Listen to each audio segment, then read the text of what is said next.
Success isn't random. It follows a code. Welcome to the Conant Code, where we break down the strategies, challenge the myths, and uncover the truth in 5 minutes or less. Now, let's crack the code.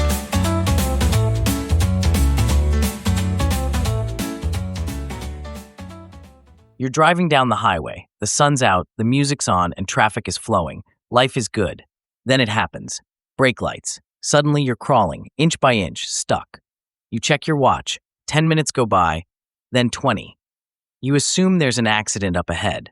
Maybe construction. There has to be something. But after what feels like an eternity, the traffic clears. You accelerate and nothing. No accident. No construction crew. No broken down car. Just open road. What caused that traffic jam? The answer is both simple and mind-bending. It wasn't a crash. It wasn't road work. It was you.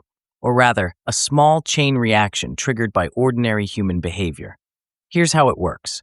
Traffic experts call it a phantom traffic jam, a mysterious slowdown that appears out of nowhere.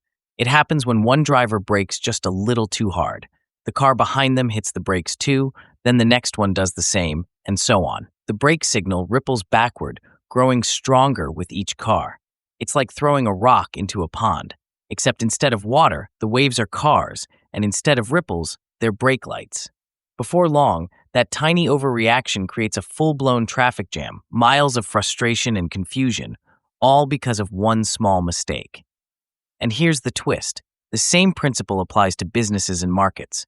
In business, it's rarely one catastrophic event that causes collapse. More often, it's a series of small, seemingly harmless decisions that snowball into disaster. Take Circuit City, for example. At one time, it was a giant, a leader in electronics retail, but bad decisions started piling up.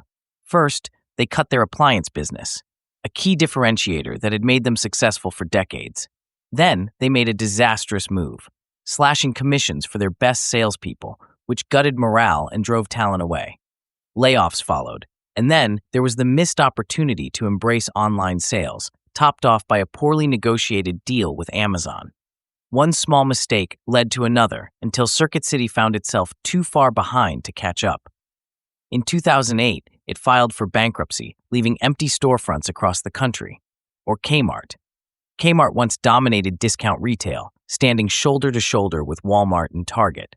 But a series of poor leadership choices, delayed modernization, confusing pricing strategies, and ignoring changing consumer behavior slowly eroded its market share.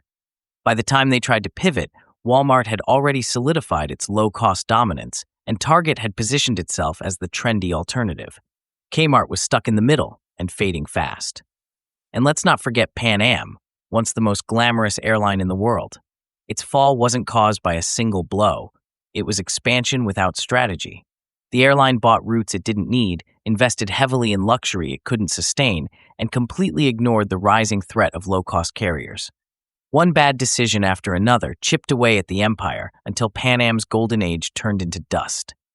By the early 90s, it was gone.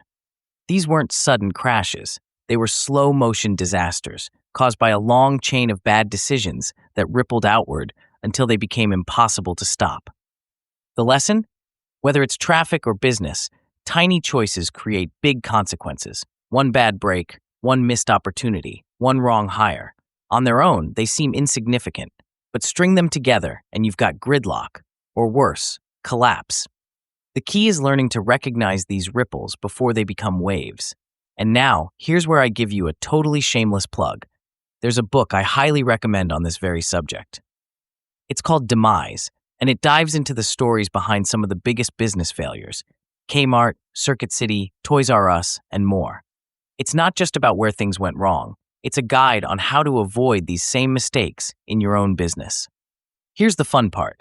It's written by the writer and producer of this very podcast. You can grab it now on Amazon. Just saying, might be worth a read. That, my friends, is the Conant Code. That's it for this episode of the Conant Code. If you got something out of it, share it with a friend, follow the show, and leave a review on your favorite podcast platform. More insights, more strategies, and more code breaking coming soon. Until next time, keep thinking, keep building, and keep pushing forward.